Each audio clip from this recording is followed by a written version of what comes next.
आज हम बात करने वाले हैं टोटल 6 पॉइंट्स की। ये 6 पॉइंट आप दिमाग में रख लिए तो ट्रांजिएंट के क्वेश्चंस आपसे ना बने, ऐसा हो ही नहीं सकता। ये जो भी क्वेश्चन लिखा गया है, पहली चीज, पहला पॉइंट नंबर आपके दिमाग में होना चाहिए कि ये क्वेश्चन सिर्फ और सिर्फ फर्स्ट ऑर्डर सर्किट्स के लिए वैलिड होता है। अगर एक ऑर्डर से ज्यादा ऑर्डर का सर्किट हुआ, ये इक्वेशंस कभी वैलिड नहीं होने वाले हैं।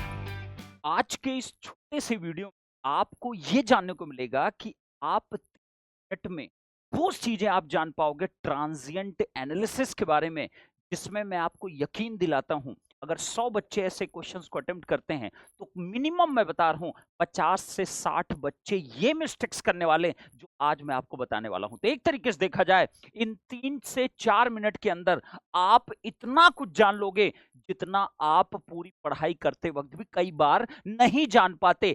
यही सब आपके मिस्टेक्स है जो आप रिपीट मोड पे करते हो। तो चलिए इस वीडियो में देखते हैं कि ट्रांजिएंट के जब क्वेश्चंस आते हैं तो एग्जैक्टली क्या प्रॉब्लम क्रिएट करता है और क्यों क्वेश्चन नहीं बनते हैं। तो उसके पीछे कुछ पॉइंट्स बहुत रिस्पॉन्सिबल है। आज हम बात करने वाले हैं टोटल 6 पॉइंट्स की। ये 6 पॉइंट आप दिमाग में रख लिए तो ट्रांजिएंट के क्वेश्चंस आपसे ना बने, ऐसा हो ही नहीं सकता। तो चलिए सबसे पहले आते हैं, कोई भी आरसी सर्किट हो, कोई भी आरएल सर्किट हो, आप हमेशा ट्रांजिएंट इक्वेशन क्या लिखते हो? VCT इज इक्वल टू, जब भी कैपेसिटर के क्रॉस वोल्टेज निकालना होता है तो आप ये एक्सप्रेशन यूज करते हो जिसमें VC infinite, VC 0, VC infinite, VC to the power minus t by tau. और जब आपको इंडक्टर सर्किट कोई आता है तो आप पास क्या होता है? IL इन्फिनिटी, उसके बाद IL 0 minus IL infinity e to the power minus t by tau.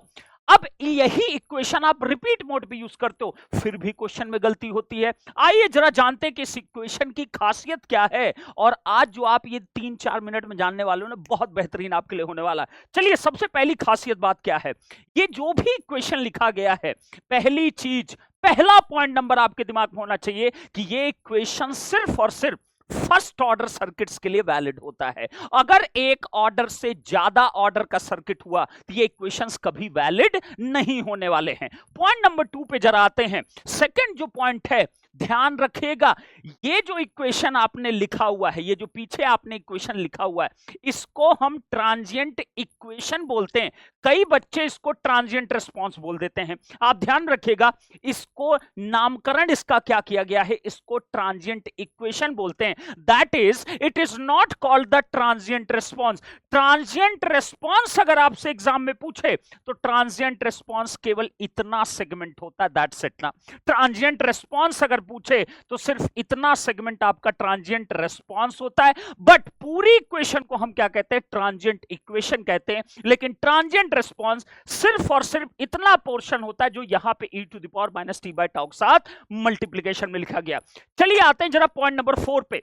Point number 3 पे आते हैं। t इज इक्वल टू 0 कई बार कंफ्यूज करता है बच्चों को, लिख देता है कि find the value of at t is equal to 0।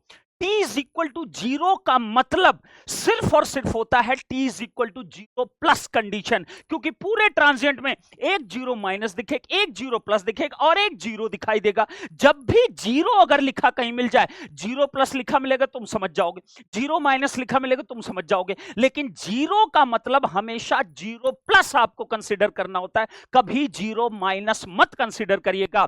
तो 0 का मतलब जब भी लिखा हो t is equal 0 means only at t is equal 0 plus, that is t is equal 0 minus कभी कंसीडर नहीं करना है। 0 माइनस का मतलब होता है बिफोर स्विचिंग, 0 प्लस का मतलब होता है आफ्टर स्विचिंग, और 0 का मतलब होता है जब आप स्विच जस्ट ऑपरेट करने वाले हो।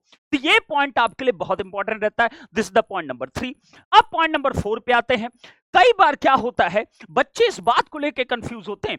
कई जगह उनको इक्वेशन में देखने को मिलता है कि यहां पे कई जगह 0 लिखा होता है, कई बार यहां 0 प्लस लिखा होता है, कई बार यहां 0 माइनस लिखा होता है। तो आप एक बात ध्यान रखिएगा, क्या सर 0 माइनस और 0 प्लस की जो कंडीशन होती है, जिसको बोलते हैं इंस्टेंट ऑफ स्विचिंग जो बोलते हैं, क्या ये दोनों सेम कंडीशन होती? तो इस पे बहुत बड़ी गलतियां बच्चे कर जाते। ध्यान रखिएगा, केवल और केवल कैपेसिटर के केस में कैपेसिटर के वोल्टेज के कंसिडरेशन में इंडक्टर के केस में इंडक्टर के करंट के कंसिडरेशन में ये दोनों वैल्यूज बराबर होती हैं। 0 माइनस होता है बिफोर स्विचिंग, 0 प्लस होता है आफ्टर स्विचिंग। ये दोनों ही वैल्यू बराबर होती है, लेकिन कैपेसिटर में सिर्फ कैपेसिटर के वोल्टेज की बात कर रहा हूं, कैपेसिटर करंट भी वैलिड नहीं है। यहां इंडक्टर में सिर्फ इंडक्टर के करंट में वैलिड होता है, इंडक्टर के वोल्टेज में भी वैलिड नहीं होगा। तो मतलब 0 माइनस 0 प्लस आर सेम। इस पे जिसका भी कंफ्यूजन है आप ध्यान रखिएगा, ये सिर्फ और सिर्फ कैपेसिटर के वोल्टेज के केस में, इंडक्टर के करंट के केस में सिर्फ वैलिड होता है। और इसमें भी अगर वैलिड है तो उसमें भी एक केस और आता है, ये तभी तक इसमें भी वैलिड है जब तक कि जो भी वोल्टेज सिग्नल आपने सप्लाई दिया हुआ है वो आपका इंपल्स फ्री सिग्नल होना चाहिए, इंपल्स सिग्नल नहीं होना चाहिए। अगर इंपल्स सिग्नल है तो ये कंडीशन भी सेटिस्फाई नहीं होगी, चाहे वो कैपेसिटर हो चाहे इंडक्टर हो। मतलब ये बहुत ही कंडीशनल स्टेटमेंट होता है और कहीं पे ये बात ट्रू नहीं मानी जाती है। ये हुआ पॉइंट नंबर 4 जो बच्चों का कंफ्यूजन होता है। पॉइंट नंबर 5 पे आते हैं। टाइम कांस्टेंट को लेके बहुत बच्चों को कंफ्यूजन होता है, टाइम कांस्टेंट एग्जैक्टली कैलकुलेट कब किया जाता है। पहली बात, ये जितनी भी बातें हो रही सब फर्स्ट ऑर्डर सर्किट के लिए हो रही, कोई भी इससे अबव सर्किट के लिए ये सारे पॉइंट वैलिड नहीं कहलाएंगे। ध्यान सुनिएगा, time constant always calculated after switching ना, हमेशा आफ्टर स्विचिंग आपका टाइम कांस्टेंट कैलकुलेट होगा। मतलब बिफोर स्विचिंग आप टाइम कांस्टेंट नहीं कैलकुलेट करोगे। तो अगर फर्स्ट ऑर्डर आपका सर्किट है, टाइम कांस्टेंट आपको निकालना आफ्टर स्विचिंग ना, आफ्टर स्विचिंग मतलब जो भी सिंबल बना होता है, जैसे फॉर एग्जांपल यहां कोई पूछे what is before switching, before switching का मतलब है स्विच ओपन था, आफ्टर स्विचिंग का मतलब स्विच क्लोज कर दिया गया। यहां पे क्या मतलब हुआ, बिफोर स्विचिंग का मतलब हुआ स्विच क्लोज था, आफ्टर स्विचिंग का मतलब हुआ स्विच ओपन कर दिया गया। तो टाइम कांस्टेंट हमेशा कब कैलकुलेट करना होगा, आफ्टर स्विचिंग। और अगर फर्स्ट ऑर्डर सर्किट आपका, केवल फर्स्ट ऑर्डर सर्किट के लिए टाइम कांस्टेंट अगर आरसी सर्किट है तो R equivalent into C equivalent होता है। अगर आरएल सर्किट है तो time constant L equivalent divide by कितना, आर इक्विवेलेंट की इक्वल होता है। अब आ जाते हैं पॉइंट नंबर 6 पे। ट्रांजिएंट जो इक्वेशन होता है वो किसी भी वोल्टेज कैलकुलेशन और किसी भी करंट कैलकुलेशन के लिए वैलिड होता है। मतलब क्या, ट्रांजिएंट इक्वेशन जो मैंने यहां पे लिखा ये सिर्फ था कैपेसिटर के वोल्टेज के क्रॉस ट्रांजिएंट इक्वेशन, ये सिर्फ था इंडक्टर के करंट का ट्रांजिएंट इक्वेशन। क्या मुझे अगर मान लो यहां की करंट निकालनी, लेट्स टेक I1t निकालना है, क्या यहां पे भी सेम एक्सप्रेशन हम लिख सकते हैं? बिल्कुल आप लिख सकते हो। किसी ने कहा मुझे सर यहां वोल्टेज निकालना है, V1t कुछ निकालना है, क्या मैं इसके लिए वैसे ही ट्रांजिएंट इक्वेशन एग्जैक्टली लिख सकता हूं? बिल्कुल लिख सकते हो। इसका मतलब ट्रांजिएंट इक्वेशन किसी भी ब्रांच, किसी भी एलिमेंट, कहीं पे भी अगर तुम्हें वोल्टेज और करंट कैलकुलेशन करना है, हर जगह तुम इस एक्सप्रेशन को यूज कर सकते हो। चाहे वो आपका यहां करंट लिखना है तो ध्यान रखिएगा करंट का current I of t is equal to current की इंफिनिटी वैल्यू, मतलब स्टेडी स्टेट वैल्यू, जीरो पे वैल्यू, स्टेडी स्टेट वैल्यू, फिर टाइम कांस्टेंट आप कैलकुलेशन कर लोगे। मतलब ट्रांजिएंट इक्वेशन सब जगह वैलिड है, बट कंडीशन क्या है, फर्स्ट ऑर्डर सर्किट आपका होना चाहिए। तो अगर मैं कहूं ट्रांजिएंट जब भी बेटा आप लगाओ कभी मत घबराया करो, किसी वोल्टेज किसी भी करंट के it is not restricted to the capacitor voltage, it is not restricted to the only inductor current equations ना, आप कहीं पे भी ट्रांजिएंट इक्वेशन का आप यूज कर सकते हो। इसीलिए ट्रांजिएंट इक्वेशन का जो जनरल फॉर्म होता है वो हमेशा क्या होता है, मैंने क्या बताया, x of t is equal to x of steady state value, x की जीरो प्लस पे वैल्यू, क्योंकि जीरो का मतलब जीरो प्लस होता है, जीरो माइनस नहीं होता, माइनस क्या, x of steady state e to the power t by tau, यही इसका जनरल एक्सप्रेशन होता है। और x ऑफ t क्या हो सकता है, कोई भी वोल्टेज कोई भी करंट हो सकता है, जहां तुम्हें जो कैलकुलेट करना हो